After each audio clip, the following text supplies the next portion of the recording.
In this episode, I install new antennas on my Duna probe. The Kerpollo 1 makes an emergency burn for home, and Colonel Valley finds out if he can get to Kerbin Station from an inclined high altitude orbit. All of this and more is coming up right now. Hello everyone, we're back here with the Kerpollo 1, and this episode, I think, although there'll be other things going on, the main thing is going to be landing this on the moon, but right now we're just doing a very small correction burn. We got 3 meters per second, but we'll focus this on the moon, and the only thing I'm really doing, here, let's get periapsis selected, is just tweak this a bit. It's just changing my inclination once I get into the moon's SOI. That should be good. And the main purpose of this was simply just to make sure I'm in a bit of an inclined orbit, so I can make sure, because Munar 1 looks like it's just a little bit below the equator, so I want to be in a bit of an inclined orbit so I can make sure to land on, or pass over Munar 2, because one of our contracts is to land beside it and do some repair work on it. You'll notice that it is in the night side of the moon, and in fact it's not even quite at midnight. Its moon rotates this way. So we're gonna have to put ourselves into orbit and wait it out, because I don't want to land in the dark, and that's gonna take, well, we're still a day away, probably less than a day when it hits sunrise, I would think. It moon's 6 days to do a complete rotation. Looks like it's maybe an hour into the night, 2 hours, or a day into the night. We got about a day to be out there, and maybe another day for it to, yeah, probably have to be in orbit for about a day. How is our life support doing? We hopefully are okay. What did I give them? Oh, not monstrous amounts. Just a little over 5 days, and remember it's a day to get back. Oh, okay, we don't have much time to dally about. Alright, well, we'll see how it goes. In the meantime, well, my antennas are unlocked for my Duna probe. We already have built our Duna probes, but what I need to do now is use the editor that's built into Kerbal Construction Time and make some changes. And hopefully these changes won't take very long. These hard points that I add on here, they come off. They have the same mass as the DTS M1 antenna, which I now should have unlocked. Alright, there we go. And we're going to need 2 of these now. Let's place them in such a way that it doesn't look completely ridiculous. Alright, so we will close everything up, retract the antenna, and retract those solar panels. And actually, no, let's put them back. Extend, because while I'm at it, why don't we see if we can make this probe look a little bit nicer. I just left everything on default. We got nice gold on those. That must be the restock mod. Putting in those nice gold textures on there. That looks nice. Do I want to have a gold on the probe body too, to sort of match? Basic, gold, silver. I think gold. Gold all around, yeah. What about the yeah, that can be changed too. Yeah, we'll make that white. Why not? Okay, that's the Ike probe. And now same thing. This one is the Duna probe below it. Again, the hard points come off. Actually, just let's make sure our delta V's aren't changing. So this has a delta V of 1459.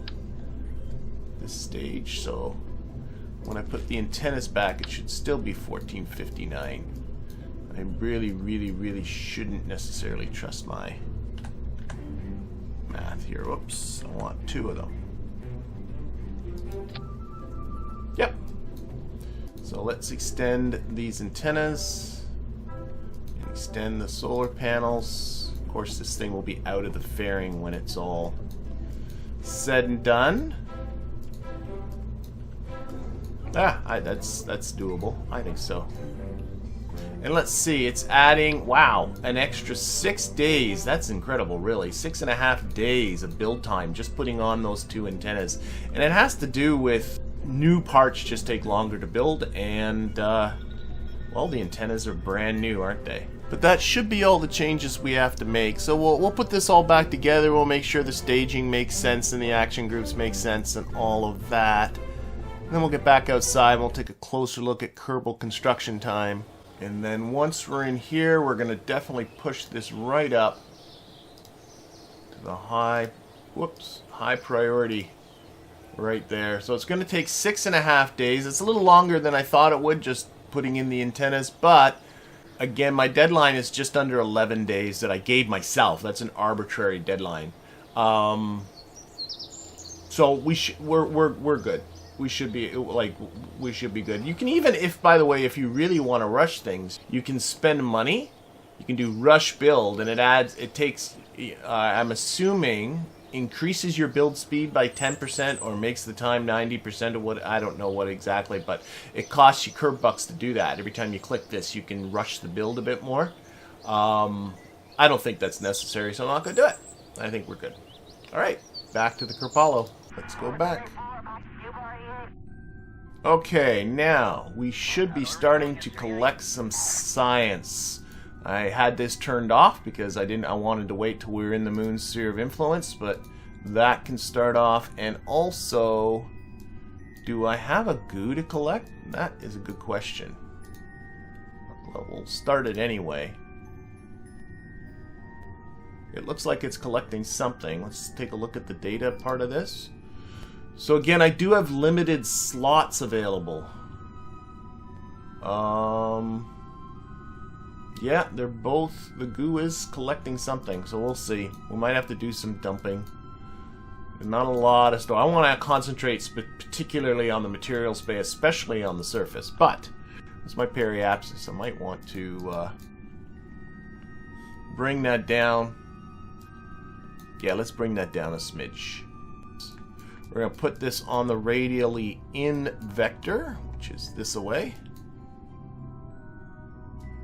I wasn't looking at the moon, I was looking at Kerbin. That's why it looked funny. And we just want to bring this down about 12 kilometers. Oh, I'm used to doing descents from 12 kilometers. I don't know why in particular I like that, but we'll go with it. Okay, there we go. Back pointing northwards again for solar panel exposure. Then we got to do our circularization. I'd forgotten actually that I made this. This is a very simple program. It's called SCANsat, and it creates a circularization node. So you can use it in conjunction with a maneuver executor to do your capture and circularization. If I type circ at and I put in periapsis, do I have to put that in quotations? Yes. Circ at periapsis. It's looking for a variable called PER, but I mean the string. That didn't like that either. Oh, you gotta run circ at, oh my gosh, pair. Oh, that did it. So you don't have to put quotations, I just had to type the word run. And so now it created a nice circularization node for me right there. Pretty sweet. How is my collecting going? This is probably, oh, materials bay is depleted. Oh no. Okay, can a scientist do anything about that? I forgot you had limited ones and I messed around in, oh my gosh. Bob, can you fix this? I don't know if he can. I might have messed up the materials bay. Let's see, Bob. I think I put some monoprop on here, so Bob does have some propellant. I love that he still has his parachute. Okay, let's put a little handhold here. Whoa, whoa, whoa, whoa. T. There he is. Come back. Lights. There he is. Okay. Let's just grab that handhold bomb. If I can get you there, for goodness sakes. Grab. Alright. Can Bob fix this? No, I don't think he can. Oh, I think I messed up the materials bay.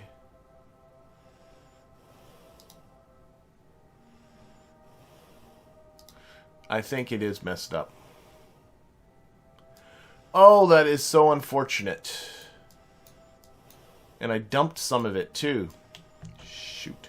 I forgot that it works that way in Kerbal. So the idea is that there's something in the materials bay. There's some sort of a material.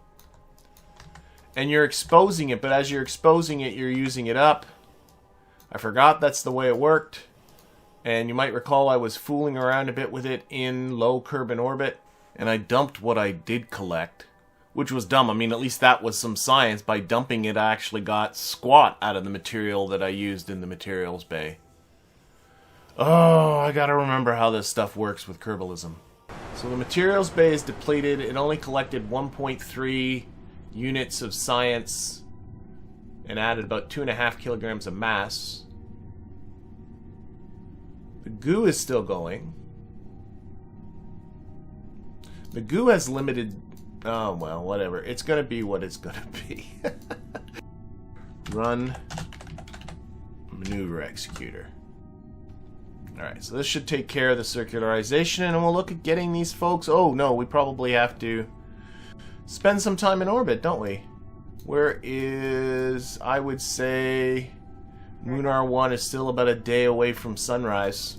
That's unfortunate, too. Lots of unfortunateness.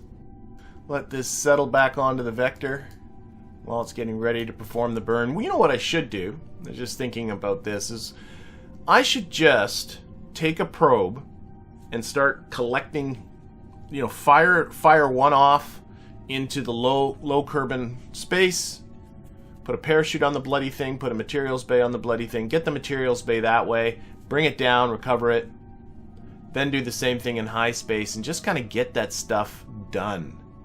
I could do like some, I should just, yeah, like, you know, just like do all these one-offs with just a materials bay in it. Just like keep it simple. I get so many things going on, I sort of forget how certain things work. Alright. Okay, about to start to burn.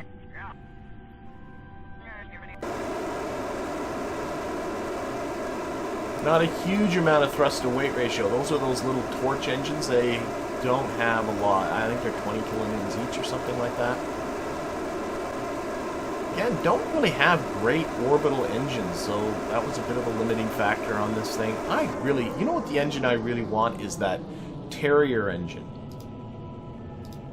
That is my go-to orbital engine. Alright, and we are in, yeah, pretty darn close to 12 by 12. Program has ended. Okay, back on here. Now, what is their life support situation? Because as it's going now, they still have 4 days of food. Food looks like the limiting factor. So I think what I shall do is leave them in orbit. Should be okay. I think, again, Munar 2 will be into the sunlight in about a day. That still gives them time to get down. It only takes about a day to get back. I mean, right now they're just barely, just a day and an hour into their mission as it is, so I think we can comfortably get this done. Alright, so we'll set an alarm and we'll come back to these folks in a day. So unfortunately now, the sun's coming up for Munar 2, but looking at the orbit, it's still going to be, well, at least a day before Munar 2 passes below our orbit. You know, unless I make an inclination change. They still got about 3 days of food left. A little bit more food and water and these folks would be fine. Oh, I think that is my P2C has been rolled out. Now, interesting thing here. Let's just take a look at this and I'll show you what I'm talking about. Right now I have 5 Kerbals in space. 3 of them are on their mandatory week off. And that leaves only Colonel Valley Kerman to fly the P2C. I got a mission, and actually he needs to be on it, but I really don't want to send him off by himself. You can see here that this second seat is empty, and it's telling me its new button here says hire new person. I don't want to hire a new person. Now, what is good is in about 2 hours and 14 minutes, Dan and Orlin will be ready. I'm going to keep Dan on the surface because he's my rescue officer.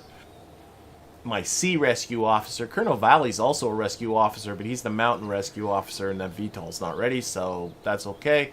But I'll send Orlin. Orlin's becoming my keep company guy. So when Orlin's ready, he'll get out there, and he'll go with Colonel Valley on his mission. So, well, we can actually do that right now. Let's cancel this. Let's time warp till Orlin's ready. Tell you, these weeks off. Bloody Kerbals. Warning, oxygen reserves dangerously low? Oh, for God's sakes. Shoot. Okay, this might have to be abandoned. Let's get out there. We have 4 hours and 24 minutes of oxygen left. We need to do we need to get them back. Crap! How come they only have 4 hours of oxygen left? We need to get them back.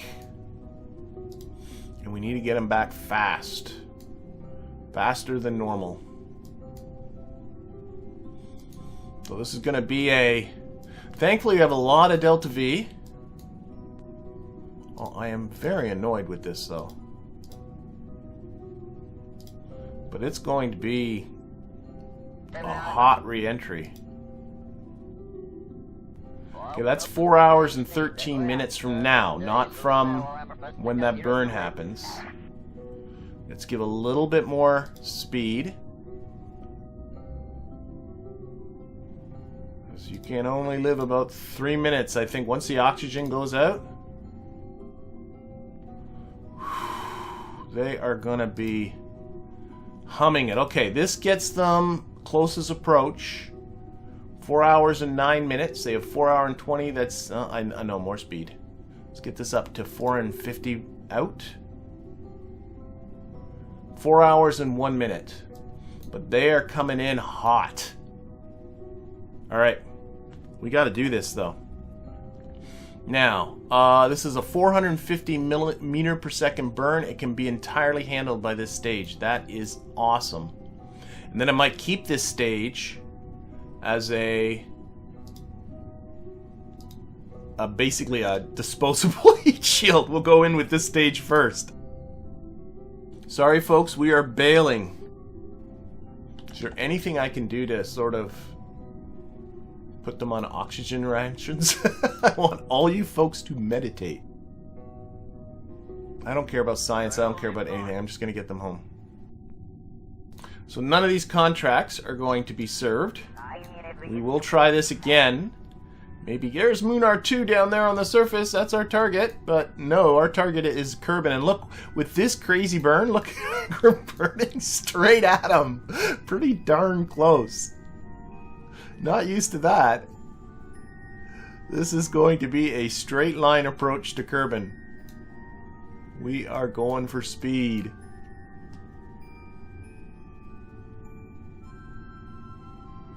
I mean, part of the design of this whole mission, actually, and why I really wanted to do the moon... Well, I do want to do a moon landing, but one of it was to get a ton of science. But thankfully, last episode, that little Minmus lander was able to get enough science for me to unlock the antennas I need. So, this mission is not as vital. But I certainly don't want to lose these three. So... Alright, where are we at? Come on. Let's execute that burn.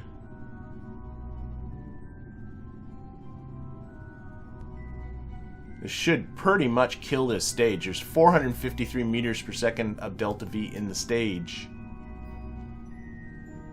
Okay, 2, 1. Going home with the express route. Man, I just missed that with the oxygen, I'm sure. I'm sure you folks would notice. I'm sure there were people looking at the video, watching the video going, you got 3 days of food, but oxygen, dude, oxygen. God dang it. Alright.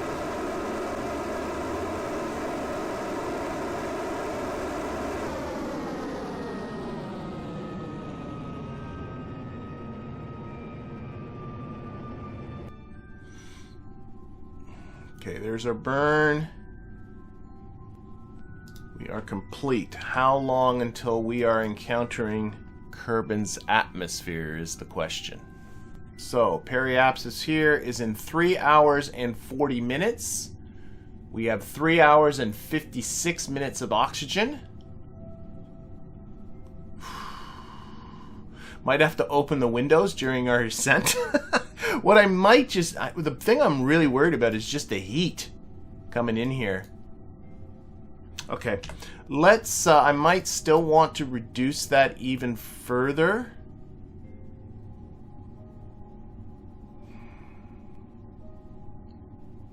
I don't know. Got tons of delta V, but I want to keep this stage, and there's only 10 meters a second left in the stage. Let's just lock this on prograde. What happens if I start just burning just a little bit?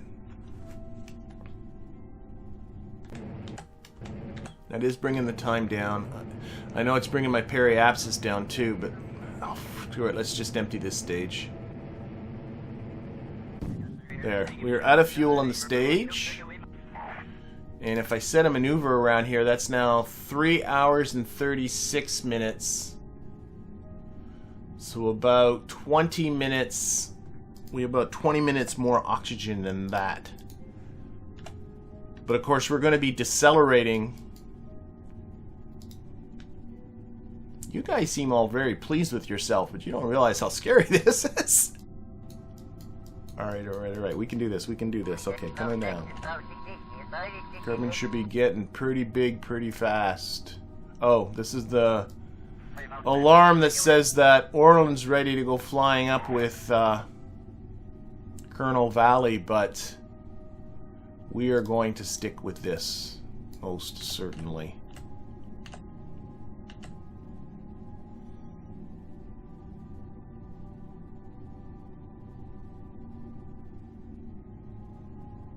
Radiation is the least of their worries. What's this little warning saying? Oxygen's at 2%. We got 30 minutes oxygen left.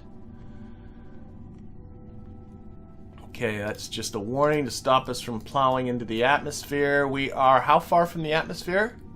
Time to atmosphere, 7 minutes and 40 seconds. We have 29 minutes and 30 seconds. I think we're going to be able to do this. Well, it's all going to be about the heat. Like, how intense is this going to be is the real question. Because we are coming in hot. Oh my god, we're coming in pretty close to the Kerbal Space Center. That's awesome. Oh, we're going to put on a show, that's for sure. Alright. Stop that. Retrograde vector. Surface. Okay.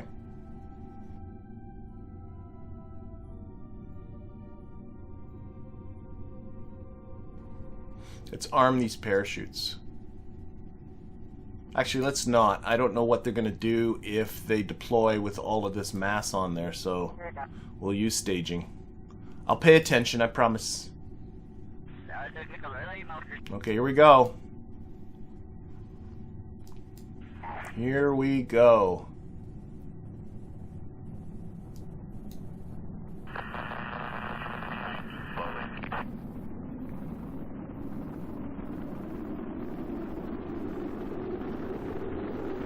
Okay, our engines are getting hot.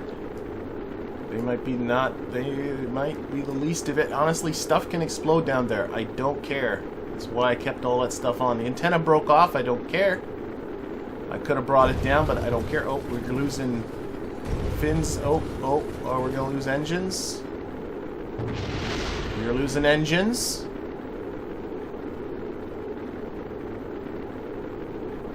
Oh, we got some radio. Oh, we lost more engines. We got explosions happening. But all of this is okay. This is all non-vital stuff exploding. Okay.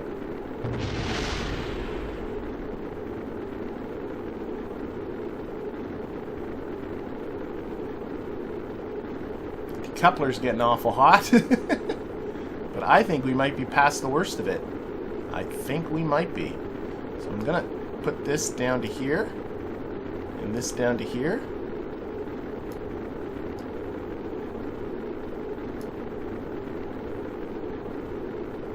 Bob Kerman's reaching his G. Hang on, Bob. Look at the G's Bob's pulling. Why is Bob pulling so many G's? Oh, his tolerance just must be less. He's a wimp. As long as Jeb hangs on. Okay, okay, we are slowing down. We are slowing down. Okay, we're gonna stage. Nice! Nice! Okay. Oh, Bob's feeling better. Okay, deploy the parachutes. And look, the Kerbal Space Center's just over here. Right there, that's where the Kerbal Space Center is. Oh, we did awesome. And what do we got here? We start doing this with 20 minutes of oxygen to spare. Oh my gosh. Okay, we have to plan that better. But we got him back. That's what counts. And pay attention to your numbers. Okay. We will definitely try this again.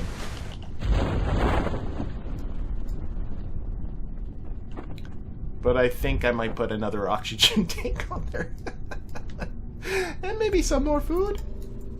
After that disaster, I got into the VAB to try and figure out what happened to my oxygen.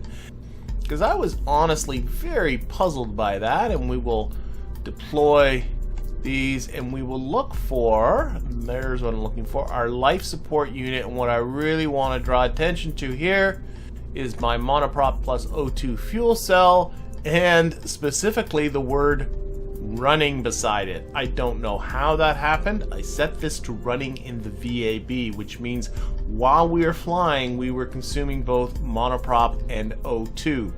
Actually, it probably wasn't running all the time. You see, when this fuel cell is running, it produces nitrogen and water, and it needs a place to stow those things. And if it doesn't have anywhere for it to go, the fuel cell won't run. And my theory is that when Bob did his EVA, Kerbalism uses nitrogen to repressurize the capsule, so that used up a chunk of nitrogen that was stored away. And then the fuel cells goes, oh boy, I can run now. It started cranking away, because if you look, it's between before Bob did the EVA and afterwards that suddenly I started losing O2. So anyway, they're back. No harm done, except the mission was a total bust. We're definitely going to do this again, but you know what? I think I'm going to redesign this whole thing. I am. I'm going to design it from the top down. I was going to say from bottom up, but we always go from the top down, don't we? And I'm going to get rid of things like the Science Junior and the Mystery Goo. I'm giving up making those parts of missions. Instead, I'm going to send dedicated probes that their only job is to collect the materials bay and the goo, and I'm going to send them to specific places. They're going to do their job. They're going to return, parachute, recover, boom, Bob's your uncle, and stop incorporating them into these kinds of vehicles, because I honestly think they're more of a headache than they're worth when you start to mix them all together. There's enough things going on. I don't need to lose track of that too. So that's going to happen. Anyways, somehow that mission did get me 7.8 science. I really don't know where that came from. But either way, it did put me over 90 science, which is enough for a new node. And I went pretty much straight to propulsion systems. This gives me new engines, the Spark engine, the Terrier engine, and the Vernier engines. And that should help me build better orbital vehicles. It certainly will help with designing myself a new Kerpollo. But that's all going to be for the future, because all of this time sitting patiently on the pad was the P2C. Alright, so here is the P2C. The P2 has actually had a number of different iterations. I think this is the fourth one I have flown. Maybe more than that, I don't know. But it's a slight variation on the previous P2s. I'll get into what the variation is a bit. But all of these actually had much the same sort of properties. They are high-space Kerbal crewed vessels. They're meant to go high above, get high altitudes, high oases, get up in and around altitudes of the moon. In fact, one of them orbited the moon for a while, and then return back and take some Kerbals along. And along for the ride here, we have Colonel Valley Kerman and Orlin. Orlin has become my official companion Kerbal. Last episode, he went up with Verbary to Kerbal Station, served no purpose, and then came down with Lieutenant Dan, again serving no purpose, and now his whole job is to keep Colonel Valley no, it's comfortable. That doesn't sound right if I said he keeps Colonel Valley comfortable. But I don't know. Keep company with Colonel Valley while he performs the mission. Let's talk about the mission. We have one contract that you've seen before. This is an advanced piloting contract to perform a 45-degree inclination change above Kerbal. We're going to do that in the most efficient way that you can, which is to push your apoapsis way out and make the inclination change out there and then return. And this is something I've done before, and it was done by Valentina. It doesn't earn you any cash or reputation or science, but what it does do is it earns that Kerbal experience. So Colonel Valley will get some experience. I suspect you'll probably go to level 2 after all this, like Valentina did. And yeah, but he does have actually a second part to this mission. I'm going to make this more than just a repeat of what we did before. What I want to do is, instead of just coming back and going down to the Kerbal's surface, we're going to try to return after coming from a high altitude orbit, come back to Kerbal Station.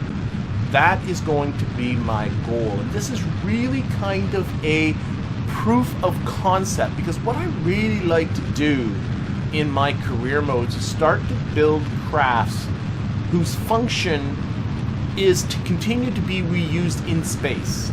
They don't come down to the surface all the time. They travel between stations and transfer Kerbals around, and then you just keep refueling them. And I find that just a more efficient way to go than to constantly be building these one-off crafts where 95% of the craft gets chucked away and you recover just a little bit of it, and then you got to build yourself a new one. So, but before I do that, I want to prove that I can do that, because with Kerbalism we have those nasty radiation belts. And when you start to come back towards Kerbal and start to do, I like to do aerobraking to bring my orbit down, well, you start to get a lot of hang time up towards apoapsis, and if apoapsis is in one of those radiation belts, well, that produces a little bit of a problem for our Kerbal. So what I want to do is prove to myself that I can do it without overly irradiating my Kerbals. We'll see how it goes. And if things start to go badly, I can just, kind of bring my periapsis down well into the atmosphere and return these guys safely to the surface, because this whole thing is designed to be able to do that anyway. Nice. Lights. Got lights now? Yes. Little lights. Blinky lights. Things being deployed. Oh, look at all of that. That was exciting. Okay. And actually, this is the only thing I've changed, is I've changed these solar panels to the kind that you can retract again. The SP-L type solar panels. You can deploy and retract them again, because if we're going to do aerobraking, I'd like to get all of this crap back out of the airstream without having to break them off. Doing our circularization again, modifying the thrust so that our G's aren't too extreme on our Kerbals. I really should start getting into modifying the ascent to try and keep the thrust to weight ratio below, I don't know. You shouldn't really get above 3.5 or 4, I would think. Does that seem reasonable? Alright, so what we need to do is our big change. We just want to push ourselves out towards just push our orbit out. Got to make sure not to engage with the moon. The other mistake I made last time is I pushed it out, and we spent a lot of time in the... No, we're right. This is us here. See, if I push it out now, we're going to be ascending during the whole night side of Kerbal, and that got me into some trouble. So what I'm going to do I'm gonna slowly learning to avoid problems, making mistakes. You know, I make a lot of mistakes, but I do try not to make the same mistake twice. I try to make every mistake a new mistake. So now we're going to, let's see, where's the sun? We're gonna let the sun get close to the horizon. That's good enough. Put this on prograde.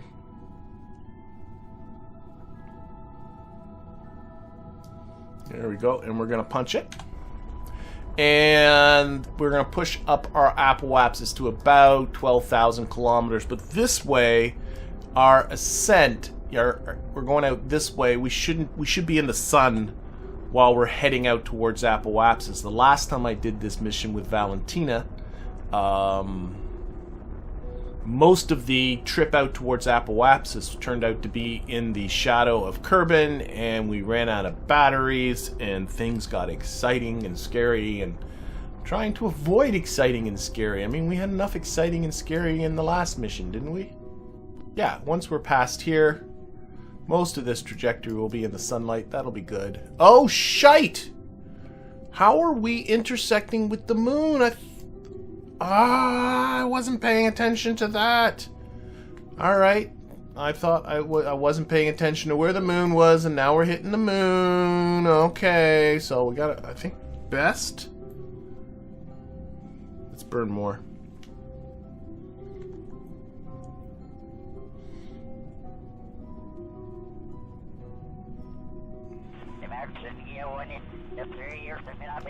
Got to miss the moon. There. Okay, we're missing the moon now. Frickety frack frack. Okay. Oh gosh. I think that was a pretty minor issue. Alright, let's put a node here. And again, the idea is to change our inclination by 45 degrees, and the best way to see it is we're going to again select the moon as a target, because that gives us a ascending and descending node to take a look at. And now I can just burn in a normal direction. Yeah, doesn't matter which way I go. I want to get this over 45 degrees. Okay. And again, I want my periapsis to stay out of the atmosphere. It looks like periapsis stayed pretty much where it was. That's good. And again, that's thanks to Maneuver Node Evolved putting in the required... yeah, I'll get to that. The required... I was going to say anti-prograde. Retrograde component to that. Anyway, let's set an alarm. And we'll be out there at 5 minutes, so 3.5 hours. Alright, that should be good. Hello, moon. Trying to mess me up. Alright, 2, 1, and go.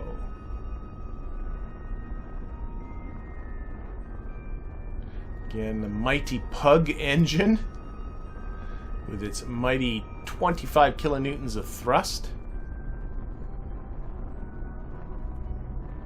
But it gets the job done. And there we go. Our contract has gone green. We have successfully changed our inclination by 45 degrees. Actually, a little bit more, obviously. Now what I want to do, so that burn's complete, okay, and the program has ended. What I want to do is actually basically undo what I just did. But of course, we have to get our inclination back down to 0 because Kerbin Station is in an equatorial orbit, so if we want to rendezvous with it, it's sure going to be easier if our planes match. Not like it's impossible, but definitely easier. And we definitely want to be doing again that plane change way out here where our velocity is not so high.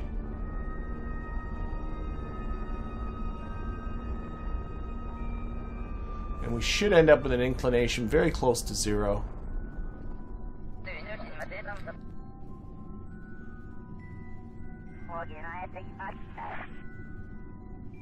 Oh, look at that. Pretty darn good. Okay, awesome. Burn complete. Program ended. Okay, we're done with the KOS part of this. Now comes the... Okay, so what we're going to do... I'm going to close some stuff off. So we're going to retract our solar panels. Oh, there. Can I add the symmetry back on? Oh, I guess not. Okay. Okay, retract that solar panel. And actually, I think I got to retract the antenna if I'm going to close those. No, I don't. Okay, good. Retract this, so close these. Okay, and the reason why I'm doing this is because we're going to use trajectories to predict our trajectory, our aerobraking maneuver. And trajectories takes into account all of that deployed stuff. Like, all of that stuff is drag, and it will take into account. So if you want an accurate, or reasonably accurate prediction, you'd best turn all that crap off, or close all that crap before you do this. Okay, so what I also want to take a look at are radiation belts. So there's belt number 1 and belt number 2. And there's no way I'll be in belt number 1 after one aerobrake. But what I don't want is my apoapsis up in here, or even close to here, because at apoapsis, here, let's actually do this, because I think we have passed our apoapsis. I shouldn't spend too much time. Okay, there. So there's trajectories prediction of what our orbit's going to be. So we're just going to bring it down. What is our periapsis at? Should be keeping track of that. 52. Typically, I would get it in around... You know what? I think I'm going to do that. Right about there. Let's do that. So that's an periapsis of 50. We should survive that without too much trouble. And that will bring our trajectory down to this orbit. Actually, let's go a little more. Remember playing around and getting in around 45 instead. Let's go with this one. Okay. I don't want this apoapsis to be too close to this belt, because it's this part of the orbit where you're moving the most slowly. So you don't want to have this part of the orbit in this radiation belt where they're going to get a ton of radiation exposure. So what we're going to do is we're going to do one pass, get it down to something like this orbit. Hopefully this will all work all right. And then on our next pass, we'll get below this belt, but probably above this belt. So in this range. We'll see how it goes. Again, I'm experimenting. I've not done this before when I've had to worry about radiation belts. This should be okay for our first pass. Okay, we definitely want to open doors again. These ones I don't have to open. I just like the look of them opening. Can I deploy the soil panels with a 0? No, that does that. There goes the solar panels. Hey, alright. That looks better. Okay. So does 0 toggle that? Just for future reference? It does. Okay. 0 toggles that, so I don't have to do that manually. There we go. It's nice to know what you're doing. Okay, we're going to orient these. Be like that. And we're going to be hitting the atmosphere in about 1.5 days. Okay, let's get ready to get. So we're going to put you onto the retrograde vector. We're going to put you on the surface. We're going to close all of our deployables, including... Where the frick is that antenna? Including this antenna. Retract that antenna. I think I don't have that on an action group. Or at least not retracting it's on an action group. Okay, we're about to go through. Boom. We are now in the atmosphere. And we should be alright. Our periapsis is just under 49 kilometers. So we're likely to get a bit of heat. We should be able to survive. And if we don't, remember this capsule's designed to survive anyway. So I can always, in worst case scenarios, hit the space bar, the capsule will come free, and we'll just descend to the surface.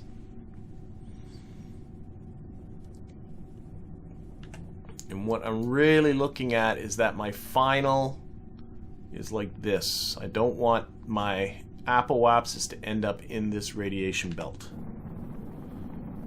And again, this is a proof of concept. This might end up being something that I can't do, not without building a craft with a ton of radiation shielding or something like that.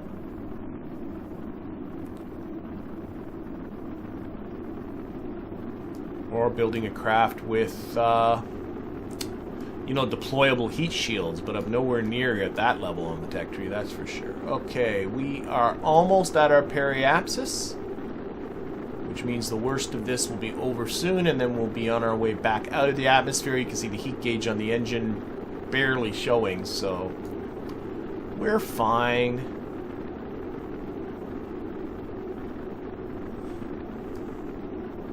You can actually use body lift and the like to actually affect your trajectory as well to some degree. Or bring your, if you orient yourself so that you're more angled to the airstream, you will bring down your apoapsis even faster, but of course then heating becomes more of an issue. Okay, we're okay here. Let's see what's happening on the map. You can see its trajectories is giving us a prediction for our next orbit if we just kind of left it alone and didn't adjust our periapsis at all. This might actually not be bad. May not be bad at all.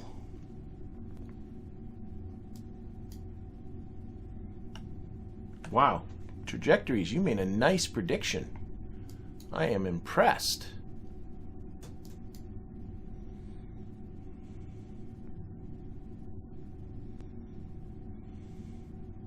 That was our first crewed aerobraking maneuver. And Colonel Valley and Orlin, you did a fine job. Okay, let's deploy everything again. No need to deploy the antenna, actually. That can stay undeployed. Okay, so what I'm interested in is our next orbit is predicted to be well below this orbit, but it is right into... This is what I don't want to see, is this. So what we're going to need to do at apoapsis is push our periapsis out of the atmosphere a little bit so we don't get this one. This is the belt that actually worries me more than anything. Okay, we're being irradiated again. We must have just gone through a belt. Yeah, we just went through the belt. What is our... We are now at... Where's our radiation exposure? 6% radiation exposure. This isn't... Oh, and there's another belt coming up, isn't there? Yes, there is. This isn't cumulative. In other words, it's only for this mission. When you bring them down to the surface, all radiation issues are cured. You can do a setting on Kerbalism where their radiation exposure is permanent, and then you have to get to a point where you just got to retire your Kerbals. 7% radiation exposure. I think this is going to be okay. Alright, so we're going to end up... This is the belt I'm worried about. Now, what is our periapsis at? Because the other alternative... Now I'm thinking about it. Just hang on. Okay, let's get ourselves out to apoapsis. But the other alternative to what I'm doing is to be more aggressive and get our apoapsis below here. You can see it changing as... Yeah, okay. And there's an alarm. Okay. That was as the time warp's coming off and this thing is reorientating. So, okay, we're going to close everything again. Oh, we got a manual. I think I have the action group set to extend that antenna but not retract it again. Okay. I could get more aggressive. Let's give it a go. Boom. So, what is our periapsis at? 43 kilometers. Let's give her a go. We'll see what happens. But then this whole trajectory is inside this inner belt. We just lost our signal because of the plasma blackout. Heat gauge is starting to come up on the engine, but we are about 25 seconds from periapsis, after which point we are going to be on our way back out of the atmosphere. The worst of the heating will be done. So this might not be Might come out okay. The other thing that could easily go wrong with a different vessel than this one, this wouldn't be a disaster with this one, is if this apoapsis ends up being outside or into the atmosphere, it doesn't come back out of the atmosphere, which means you're going down with very quick reactions on your part. And so if Trajectories messes up on its prediction and this ends up below 70 kilometers, a ship that's not designed to go back down to the surface would be in a lot of trouble. So hopefully that won't happen. But honestly, I think this is working out okay. We got 10% radiation exposure, their maximum radiation exposure. And keep in mind, if I built a permanent craft, I would definitely be giving them radiation shelters and that kind of thing. So I think all of this is doable to build a nice craft that's meant to stay in space that Kerbals can use to get around the Kerbin system. Beautiful. This worked much better than I thought it was going to work. Now, to be honest, the rest of this is easy. That was the only part I'm worried about, but, you know, just to show off. I've forgotten who's Colonel Valley, right? Colonel Valley is going to rendezvous with the station after all, so we're going to select the station as target. But given the time in this episode, I'm not going to go over the whole rendezvous process like this. If you've never done this kind of a rendezvous before, I do have a video on the topic. I'll put a link in the doober-doob there that if you can follow if you would like. But otherwise, just suffice to say that a little over 3 hours from now, Lieutenant Dan and Orlin were doing, well, a very slow flyby of the station.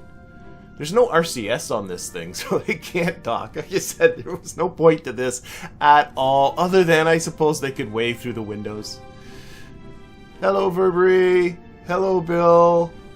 We'll see you again another day, I suppose.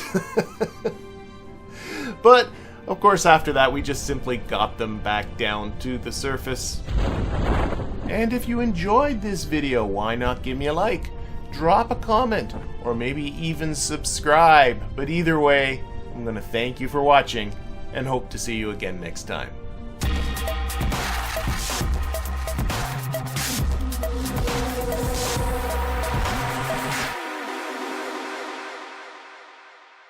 I don't care about it losing signal. It doesn't bother me in the least.